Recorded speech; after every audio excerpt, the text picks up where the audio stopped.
Madam Chair, I ask permission to make some comments. So granted, sir. I've argued very long and hard with myself regarding making these comments today. Someone asked this morning if I slept well last night, and the answer is no.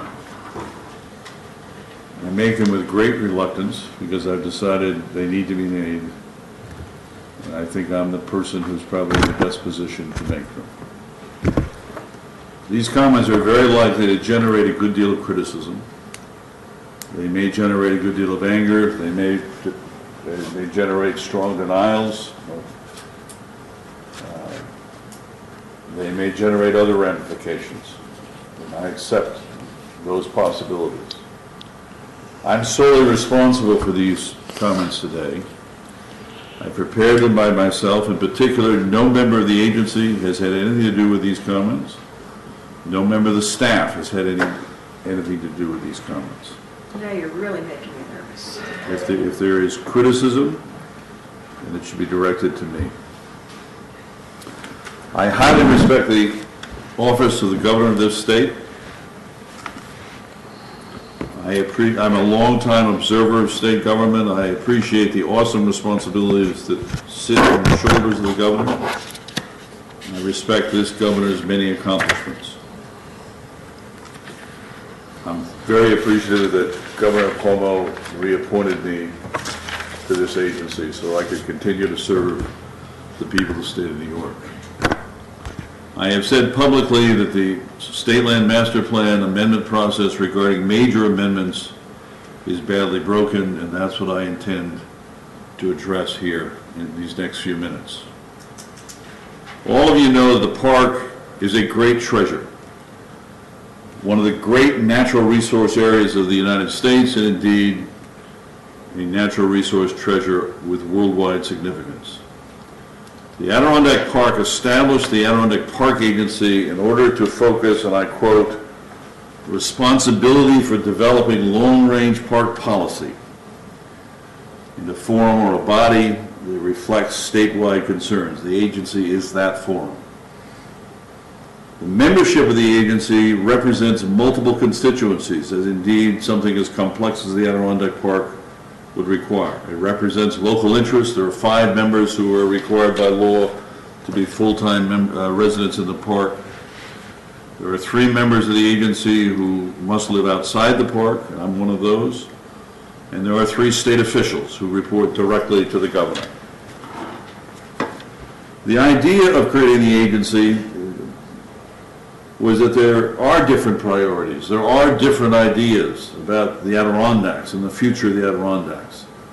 That the agency would be the place where there would be an honest interchange and a full interchange of ideas, and then decisions would be made. It was never contemplated that anyone would necessarily be happy with all the decisions, or that any constituency would necessarily be happy with any particular decision. But there was a recognition that it was important that there be a full and honest deliberation of what matters came before the agency. The state of New York has many interests in the Adirondack Park. Those interests at their highest level involve certainly the safety of people in the state, but beyond that, in terms of the land area of the Adirondacks, the highest state interests are the state lands in the park. The State Land Master Plan was created to further those interests. And again, it's a mixture of interests. It's not just statewide interests, but it's statewide and local interests and state government interests and local government interests, etc. The core of the State Land Master Plan is aimed at protecting wilderness values. All of these lands, or at least virtually all of these lands, are protected by the Forever Wild Clause of the state constitution. There was no reason to create a state land master plan unless its a central purpose was to provide much more protection than was afforded in a general sense under Article 14. The basic idea in protecting wilderness was that in today's life with modern conveniences, in wilderness areas and in near wilderness areas, people to put aside those conveniences, move under their own power, Move without motors, move without mechanized devices.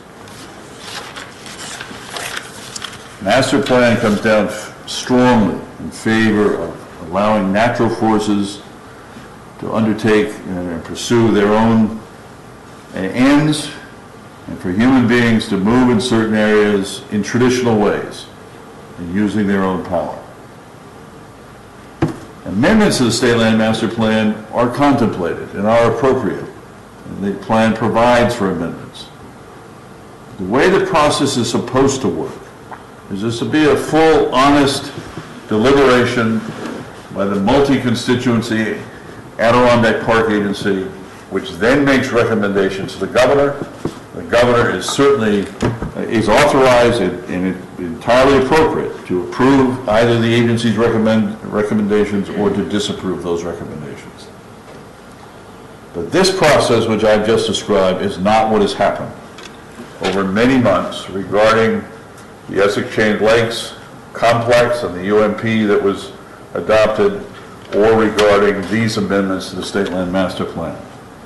I'm not suggesting a different result might have occurred. I am saying that the process has not been a full, open discussion by the park agency. For many months, the governor and the governor's staff have forced the agency toward the result reached today. They have done so by rigidly controlling what analysis agency staff are allowed to prepare and present to the agency. They have rigidly controlled what materials agency staff may prepare and present to the agency. We have not had a full and open discussion of what in fact were all the issues reflecting the action that we have taken today. That didn't happen regarding DEC's very flawed, in my opinion, UMP regarding the Essex Chain Complex or the EIS that it prepared. That has not happened regarding these amendments to the State Land Master Plan and the supplemental SEIS. For example, for months it has been clear to members of this agency, to a number of members, not all members, that the best way to accommodate public biking in the Essex Chain and Pine Lakes primitive areas without doing violence to the master plan was to create a new land classification that would not allow motorized recreation but would permit public biking over miles of trails. Many, many months ago, I said I was willing to live with that possibility, or with that conclusion. That would not do violence to the master plan because we would have a new classification that didn't pretend to be wilderness. It wouldn't pretend to be primitive. A number of members, including myself, requested an examination of those possibilities. But we have, neither the EIS nor the materials presented to the agency for discussion have ever fleshed out, dealt with in detail that possibility, because the governor and the governor's staff have not permitted staff to undertake that work and present it to the agency for its deliberations. This is not what the Agency Act envisioned in setting up the park agency. I'm not suggesting for a moment that a different result necessarily would have followed from the kind of discussion that I think the Park Agency Act demands. As a result of what's happened, three very negative results have occurred and will continue to occur. One is this action does seriously weaken the master plan's protection of wilderness because it mightily, significantly undermines the concept of primitive areas, which is one of the basic building blocks of protecting wilderness in the master plan. This discussion has seriously weakened the statutory role of the park agency as a forum in which there should be a full and open discussion of the issues facing the state regarding the management of state lands. And thirdly, and perhaps in the long run most seriously, this is a precedent that suggests the possibility that this kind of rigidly controlled discussion may become the model for the future. And that should not be the case. This is not what the people of the state of New York understand the park agency is supposed to be doing. Until now, today, no governor in this state has chosen to force the park agency to weaken the master plan. Governor Cuomo and his staff have chosen to do so. And the people of the state of New York should understand that this is a significant weakening of the master plan. And that what has been done today can be done over and over again regarding any of the areas in the master plan, not just primitive areas. The state land master plan, at the bottom line, was adopted to make the state government honest about the way it's going to manage the lands, and if it's going to change those rules, you need to go through an open, complete public discussion of those possibilities. The state land master plan amendment process, therefore, regarding major amendments, not the everyday normal amendments which we do each year, the major amendments, has to be repaired. Governor Cuomo has to lead that effort to repair it. He has a responsibility to do so. I present these comments respectfully, and I present them with as much force as I possibly can. Thank you. Thank you. I'm not sure if there are members who wish to share any other opinions. I continue to have very deep respect and appreciation for the opinions of every board member here. I continue to have deep respect for especially those with the kind of background in state land and experience with the agency that Commissioner Booth possesses. That said, I appreciate you making very clear this is your opinion, sir.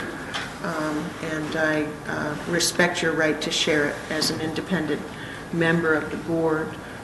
We have gone through a time of great passion, great hope for what will be happening with this land. I have been reminded many times, many of us, we all began this service at the pleasure of our governor, and continue, many of us, to serve at the pleasure of our governor. Our governor is the one who will sign and approve any purchase of state land and will ultimately sign and approve any changes to the state land master plan. That is his or her job. Is this a flawed process? Every bit of it is flawed. We are human beings. We do our very best at this level, at every agency, at the governor's office. We do our very best to follow the processes. Do we get swayed in different directions? Absolutely. This is a human process that will always be. Can it be done better? Always. I remain grateful and thankful to our staff. First and foremost, here at the agency, we have a very small staff with huge responsibility, and you have done a remarkable job through difficult, passionate times. And our exec has led the way for how to handle all of that. So I have great respect and continue to have great respect for each member of this board.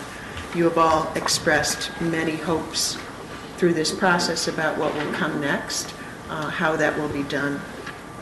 And I will look forward